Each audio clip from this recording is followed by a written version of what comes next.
Welcome to the Two Beans in a Pod.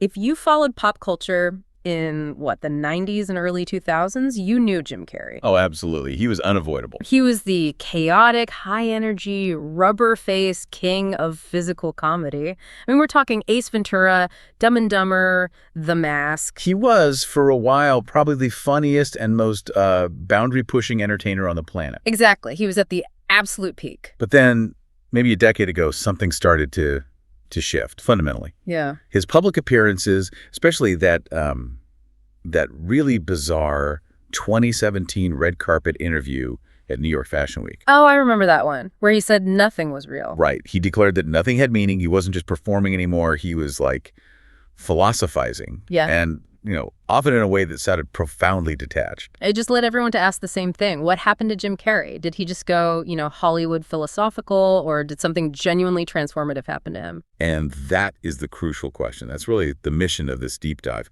We're going to try and synthesize his interviews, his writings, and really understand the spiritual awakening he says he went through. So we're looking at his journey not as some celebrity breakdown. No, not at all. We want to look at it as a kind of roadmap for understanding the relationship between identity, success, suffering, and the nature of the self. And to extract what we can actually learn from his very public transformation. Exactly. Okay, so let's start at the beginning, because it seems like the raw material for this change was there right from his childhood. He talks about this strange duality. A very heavy duality. In one room, he was the entertainer. He said he was being a monkey, performing for his suffering mother. She had some serious health issues, right? Oh, yeah. Chronic ailments, right. Rheumatoid arthritis, phlebitis, and just profound depression. So his comedy was, in a way, his earliest form of spiritual practice. He was trying to relieve her suffering. That is a lot to put on a young kid. The role of emotional medic through performance. It's immense. But then, when the performance was over, he'd retreat to his room. Right? He'd be in there with a legal pad, but he wasn't practicing jokes. He was trying to figure out what it meant, what it was all about, and why are we here? So he was a comedian and an intense existential philosopher at the same time. Pretty much. And that's why his eventual alignment with comedy, Right. It wasn't just a career move for him. It felt, spiritually mandated. How so? Well, he found this deep resonance in the Buddhist idea that all true spirituality is about relieving suffering.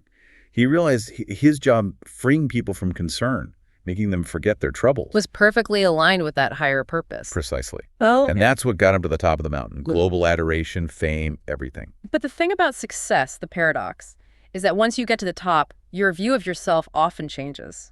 If his whole mission was freeing others, what did he realize when he finally got there?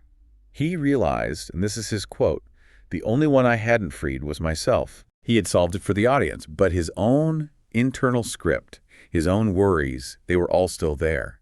And this really set the stage for two crucial awakenings that just shattered the illusion of his own identity. Okay, the first one was the sort of mystical experience, right? He was heavily influenced by his reading. Yes. He talks very openly about studying the works of Eckhart Tolle, the spiritual teacher, around 2009. Tolle is all about escaping the ego and living in the now. Exactly. And one morning, Jim just woke up and he suddenly got it. The fundamental insight, that thought is largely an illusion. That constant stream of judgment, worry, memory. That inner dialogue. That inner dialogue is responsible for almost all of our self-inflicted suffering. So what did that feel like to suddenly get it? He described it as a massive, expansive feeling of freedom. A total release from myself and my problems. He realized he wasn't just his body or his past or his job. He felt bigger than my body, and that he was, in fact, the universe. The boundaries just dissolved. They dissolved entirely, even if it was only for a little while. That is deeply transformative. But the second key awakening you mentioned that came much earlier, it was accidental, a result of his job. Right, playing Andy Kaufman in Man on the Moon back in 1999. Okay. This was the crucial event that gave him sort of empirical evidence that the self is just a construct. Jim Carrey is famous for his deep method acting. And when playing Kaufman and his alter ego, Tony Clifton, he became so completely immersed. The boundary just blurred. It vanished. He said that when the director yelled, "Cut," Kaufman and Clifton didn't just disappear. So what happened when the film finally wrapped? Well, that's the thing. He describes having this tremendous trouble finding the original Jim Carrey again. It led him to this terrifying but also liberating question. If it's so easy to lose Jim Carrey, who the hell is Jim Carrey? That's not abstract philosophy anymore. That's a direct psychological crisis. It is. It forced him to confront the idea that his identity was negotiable and, ultimately temporary. Which must be incredibly disorienting. If the famous, beloved Jim Carrey could just be lost inside a character study. Then the identity itself is just another performance. Precisely. And this led him to his current view, which is pretty stunning. He calls it the avatar concept. Okay, explain that. He argues that all his famous roles, from Ace Ventura to Eternal Sunshine, have nothing to do with Jim Carrey, because Jim Carrey himself is just the longest-running character he's ever played. And he thinks we're all doing this. We're all operating as avatars. Absolutely. He says we're all just a bunch of ideas cobbled together to look like a form, the job title, the name, the memories.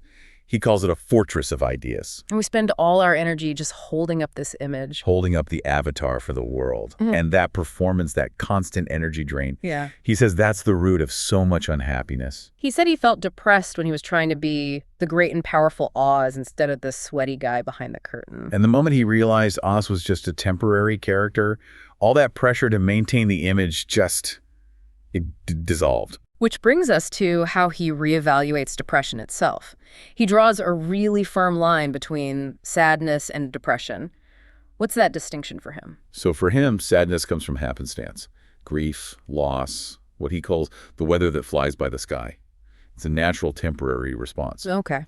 Depression, on the other hand, is your body saying, I want to be this character anymore. It's a rebellion. It's an involuntary rebellion against the massive amount of energy it takes to sustain a false or just an exhausting identity. That reframing changes everything. It suggests depression isn't just a chemical failure. It might be an urgent message from your own self. It aligns so powerfully with what spiritual teachers like Jeff Foster say.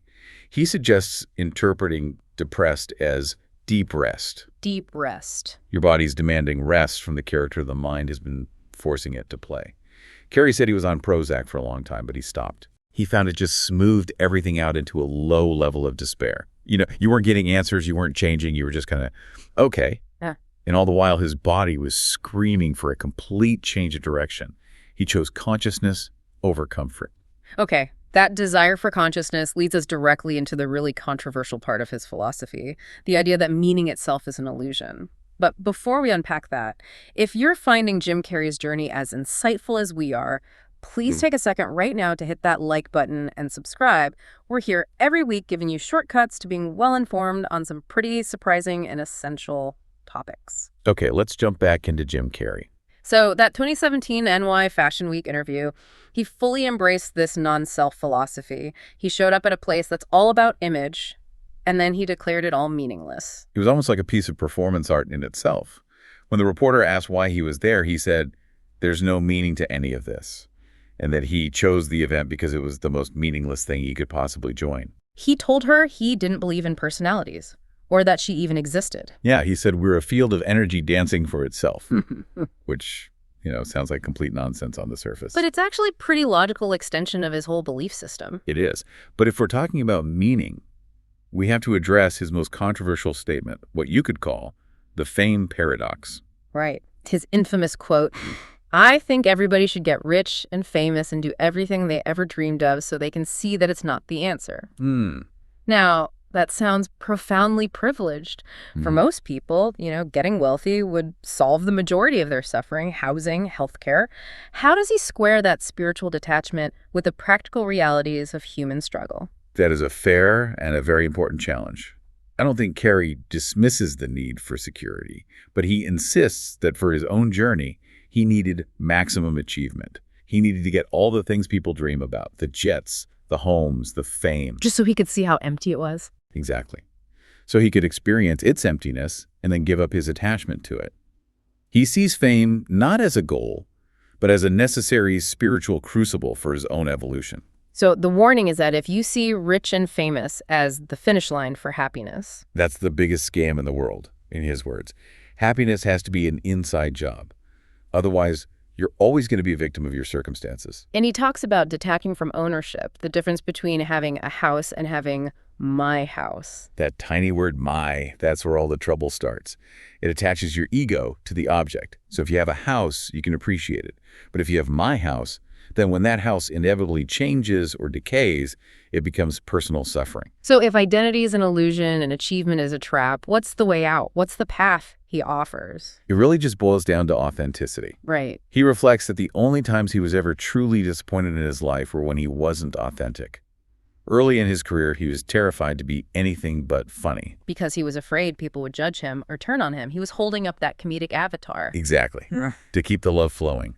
But when he finally started sharing his truth, his sadness, his confusion, his existential ideas, he was shocked that he never got a negative reaction. Sharing his truth connected him to people on a deeper level. On a shared human level, yeah. Yeah. So authenticity for him means letting go of that egoic "my" that's causing the problem and just existing as the consciousness that you are. And the ultimate goal is just non-attachment and presence. Live now. That's the core mandate. He emphasizes this urgent need to live now because this is all there is, and to be your authentic selves. He teaches that peace lies in that space, beyond personality, beyond invention, beyond disguise. When you just release the need to prove you're special, you can let life happen. So Jim Carrey's whole journey, it really suggests that true, sustainable peace. It doesn't come from achievement or controlling your life. It comes from releasing that need to prove anything, to hold up a false image. We are not the elaborate avatars we create. No. We're the underlying consciousness, the light that shines through the character. That is a really powerful summary of a deeply complex personal transformation. And maybe to leave you with one final thought, this is based on Carrey's ultimate warning about our internal world. He argues that our eyes are not just passive viewers, they're active projectors. They are constantly running a second script over the reality that we see. And he says that fear is the writer of that second script. It's the narrative that's always telling us what's wrong, what we lack, what we need to get to be okay. And the working title of that fear script is always the same: I'll never be enough. So the choice we have in every single moment, he reminds us, is simply based on either love, which is acceptance and authenticity, or fear, which demands we keep holding up the tiring, depressed character of the avatar. We hope diving deep into this fascinating transformation has given you something profound to reflect on. If you enjoyed this deep dive, please share this discussion with someone who might benefit from hearing Jim Carrey's story. And of course, subscribe so you don't miss our next deep dive. Thank you for listening to Two Beans in a Pod.